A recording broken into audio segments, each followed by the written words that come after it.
그림에서와 같이 폭이 D이고 높이가 H인 속이 빈 용기가 있습니다. 용기가 비어있단 말은 공기로 채워져 있다는 뜻입니다. 그리고 제가 여기서 제 눈이 여기 있습니다. 용기가 이쪽 끝을 쳐다봅니다. 근데 지금 상황은 용기 내부와 외부가 같은 공기죠. 매질의 변화가 없습니다. 그렇기 때문에 여기서 출발한 빛은 매질의 변화가 없기 때문에 그림에서와 같이 직진해서 여기를 지난 다음에 제 눈에 들어오게 될 겁니다. 이 각을 θ2라고 하겠습니다. θ2의 사인값 sin θ2 정해보도록 하겠습니다. 우선 이 길이부터 정해보게 되면 이 길이가 루트 h제곱 빼기 d제곱이죠. 그렇기 때문에 sin θ2 이 길이분의 이 길이일 겁니다. sin θ2가 어떻게 될 거냐면 루트 h제곱 빼기 d제곱분의 d에 해당될 겁니다. 근데 제가 바라보는 시선은 여기로 고정시켜 놓겠습니다. 누군가가 와서 속이 빈 용기에 골전율이 n인 액체로 채워버렸다고 했습니다. 그럼 이제는 용기 내부와 외부가 같은 매질이 아니죠. 한 개의 매질에서 다른 매질로 빛이 진행해 나가다가 보면 매질의 경계에서 굴절이 일어나게 됩니다. 그렇기 때문에 여기서 출발한 빛은 액체 내에서 직진하다가 매질의 경계에서 이렇게 굴절돼 버립니다.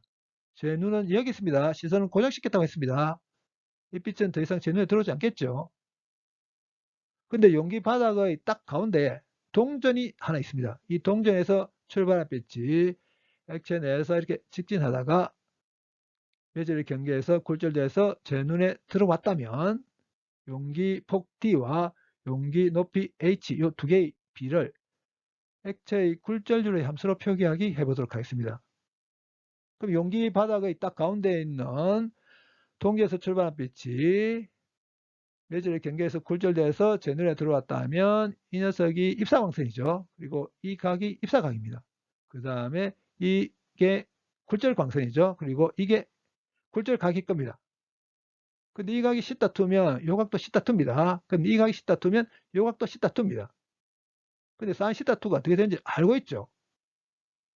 그래서 이제는 뭘 구할 거냐면 입사각의 sin 값 sin θ1 정하게 해보도록 하겠습니다. 용계의 높이 h는 변화가 없죠. 그리고 우선 이 길이부터 정해보겠습니다. 그러면 이 길이가 어떻게 될 거냐면 루트 h제곱 빼기 2분의 d 제곱일 겁니다. 그렇다면 sin θ1은 이 길이분의 요 길이일 겁니다. 그래서 이렇게 되겠죠. 이걸 정리하게 되면 이렇게 되거든요.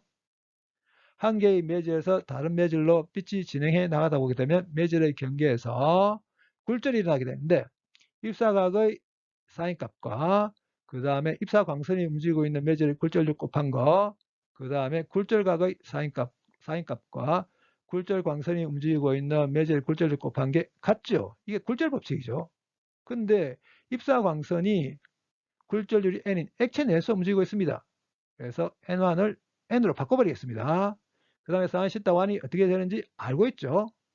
그 다음에 굴절광선은 공기 중에서 움직이고 있죠. 공기의 굴절률 대략 1이거든요. 그래서 n2를 1로 바꿔버리겠습니다. 그리고 sin θ2가 이렇게 됩니다. 근데 여기서 분모와 분자의 d분의 1을 곱해버리겠습니다. 이렇게 여기도 d분의 1, d분의 1 이렇게. 그러면 이렇게 하게 되면 이 분자는 1 돼버리죠. 그 다음에 분모에서 d분의 1이 루트 안에 들어가면서 d제곱분의 1로 들어가게 되죠. 그래서 어떻게 바뀌냐면 이렇게 바뀌습니다. 양변을 제곱하겠습니다. 그러면 이렇게 또 바뀔 겁니다. 근데 여기서 이 녀석을 이쪽에 곱해버리고 4까지 포함해서 이 녀석을 이쪽으로 곱해버리겠습니다. 그러면 어떻게 되냐면 이렇게 바뀝니다. 이걸 정리하게 되면 어떻게 또 바뀌냐면 이렇게 바뀌거든요. 근데 여기서 d제곱분의 h제곱이 있는 항과 아닌 항을 따로 보겠습니다. 이를 이쪽으로 옮겨버리고 이 녀석을 이쪽으로 옮겨서 정리하게 되면 이렇게 됩니다. 여기서 d제곱분의 h제곱을 구해보면 이렇게 되거든요.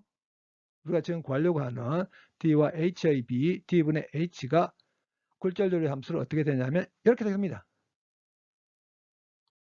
근데 예를 들어서 용기의 폭이 8cm고 용기 안에 들어있는 액체가 물이라고 가정하겠습니다. 물의 굴절률이 대략 1.333 정도 되거든요. 그렇다면 이 빛을 통해서 용기 바닥의 딱 가운데 있는 동전이 보였다면 용기의 높이 h 정하게 해보도록 하겠습니다. 앞에서 나온 d분의 h식에서 양변의 t를 곱해버리게 되면 h가 이렇게 되죠. 용기의 폭 8cm 0.08m 그리고 물의 굴절률 1.333 대입해서 H 구해보게 되면 0.0473m 나오게 됩니다. 4.73cm 해당됩니다.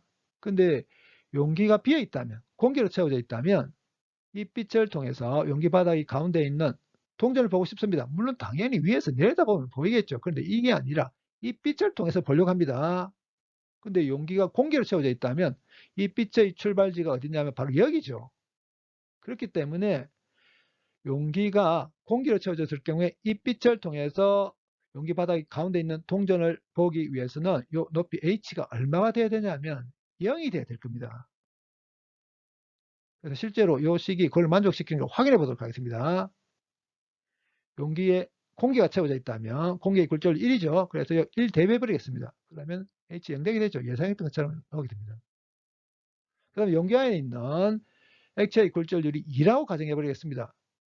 그리고 n에 2를 대입해 보게 되면 이 분모에 2를 대입하게 되면 4 빼기 2의 제곱 0 되게 되죠.